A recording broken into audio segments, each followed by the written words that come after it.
would you help me welcome our dear, dear friends and the center of the story of the Daystar scandal, Jonathan and Suzy Lamb. Suzy and I stand here. We never thought we would be here. It's been quite the journey of just being bold to speak the truth and to not be a part of a cover-up. And that's led us to where we are now completely free, not attached to any sort of major institution or any type of controls, to where we're able to be a voice for truth and to be able to stand up against injustice and be a voice for others out there who have been through abuse or been through a difficulty or been part of a culture that encourages people to cover things up. Of course, God was taking care of us and loving us, but it was trauma, anxiety, fear. And then God shows us. It's been quiet, unnervingly quiet.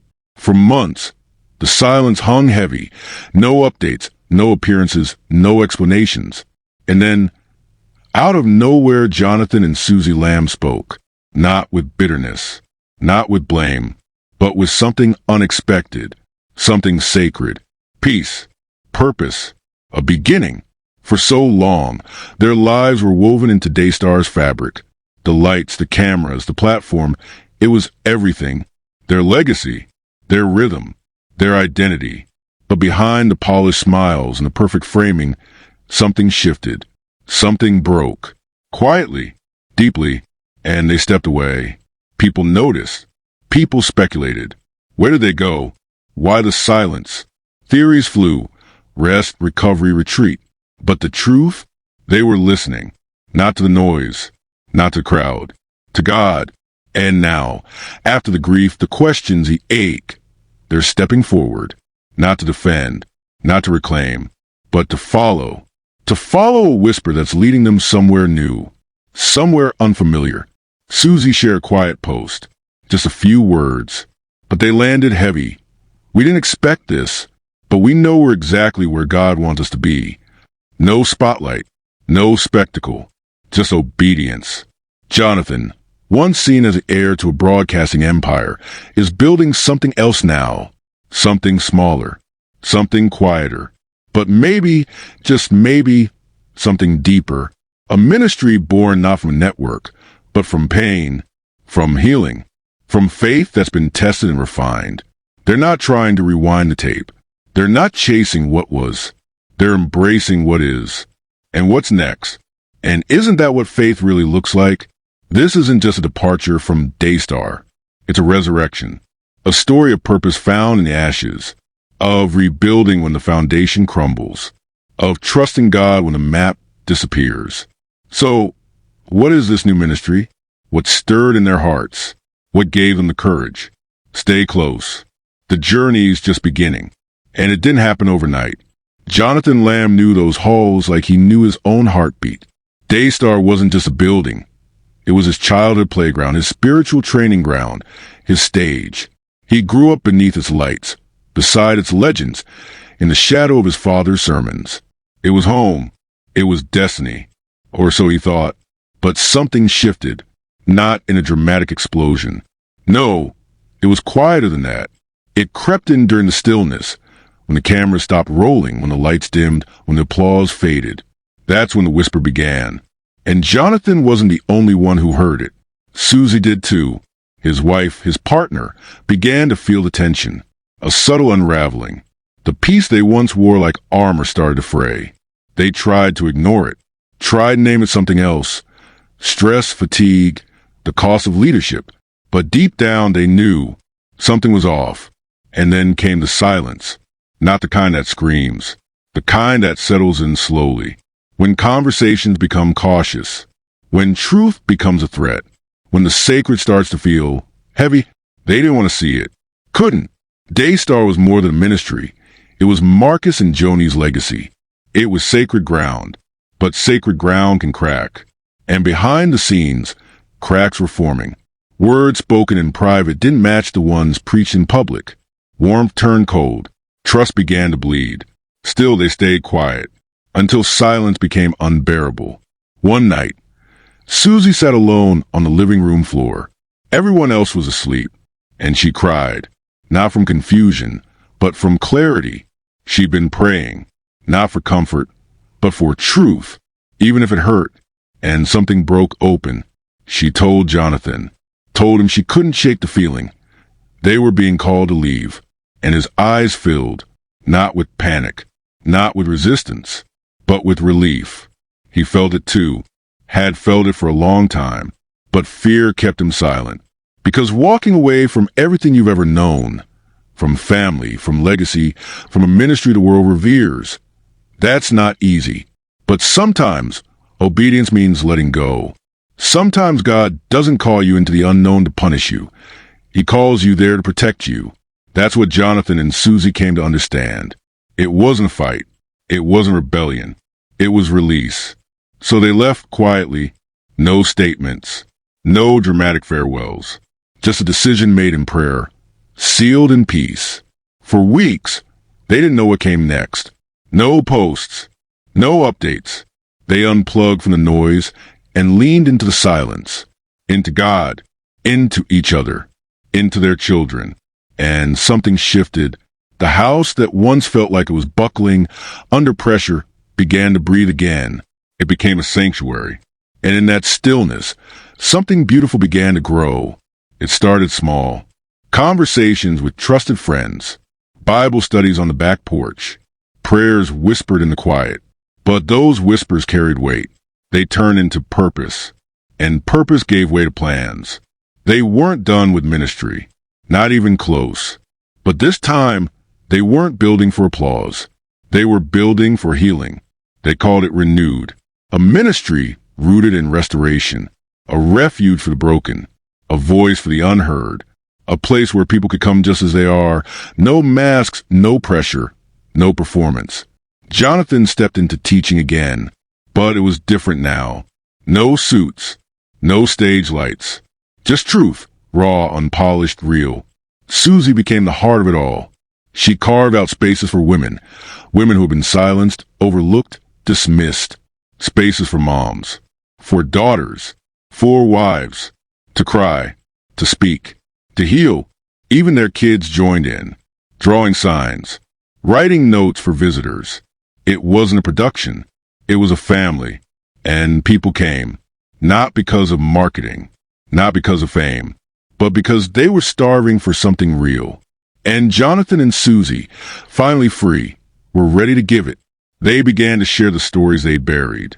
Stories of Daystar, of pressure, of fear, of control. And in that telling, healing began, not just for them, but for everyone listening. But it wasn't just about the pain. It was about the hope, about how God never stopped speaking, even when everything else went quiet, about how he never left, not for a moment. Even in the silence, he was there. There were tears. There were apologies. There was forgiveness. And through it all, growth. Jonathan once said in a small group, "I thought I was walking away from my calling. Turns out I was walking toward it." That line hung in the air. It landed deep. Because that's the thing. We cling to what's familiar, even when it hurts. We stay too long in places that no longer feed us. But not anymore. This new ministry, it's not revenge. It's not spectacle. It's restoration. And maybe that's what the church needs most right now. Not polish, not performance. Just people, real people, serving a real God, with real stories. And here's the part that surprises you.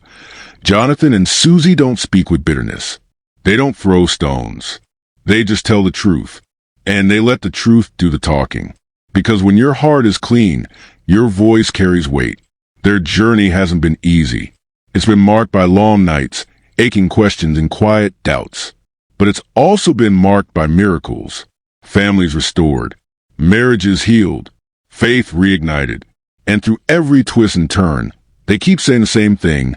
God led us here, not to escape, but to rise. Leaving Daystar didn't smooth the road. If anything, it got bumpier. The silence afterward was deafening. The phone stopped ringing. Invitations vanished. People they once called friends disappeared. The smiles from green rooms turned into glances of avoidance in public. But sometimes losing the crowd is how you find your voice. Jonathan began to see it. For years, he'd been surrounded by noise, not just the hum of cameras or the rhythm of sermons, but the weight of expectation, the applause, the pressure. He didn't realize how much of his life had been shaped by what others thought he should be until he stopped being it. And the silence?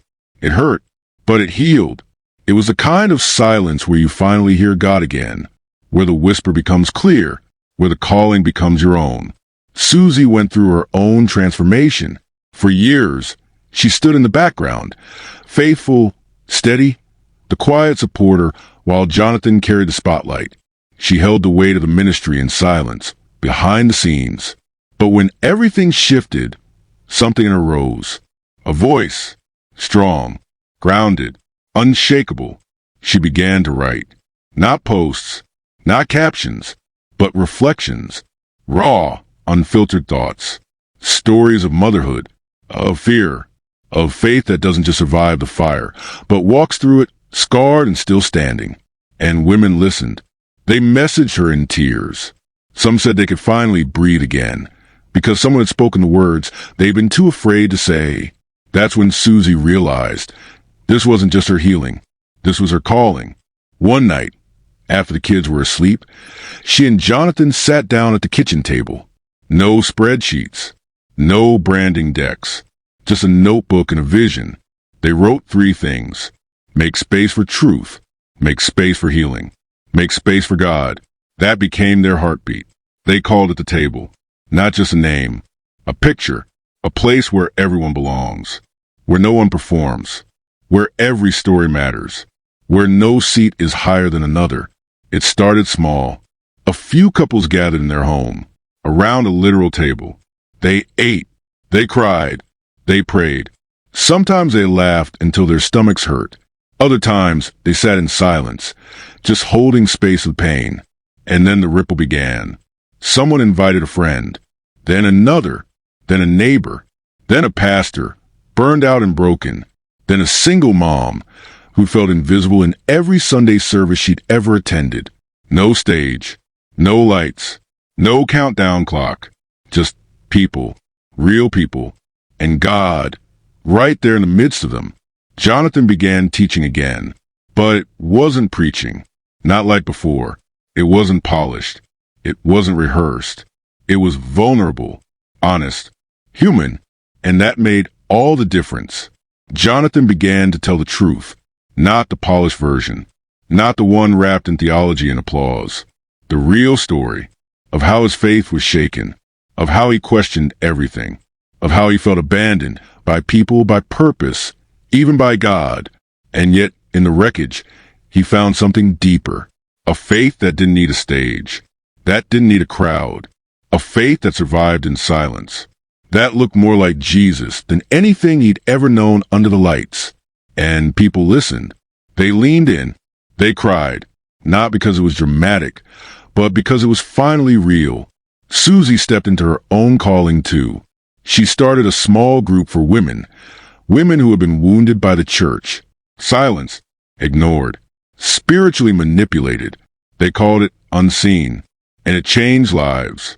Women came in carrying decades of shame, confusion, bitterness, and they left with clarity, with hope, with the truth that they weren't crazy, that God had never left them, that healing wasn't just possible, it had already begun. Together, Jonathan and Suzy rebuilt everything, not from ambition, not from pride, but from the ground up, with humility, with tears, with grace. And slowly, a community was born, not fans, not followers, a family. People asked, "Why didn't you fight to stay at Daystar?"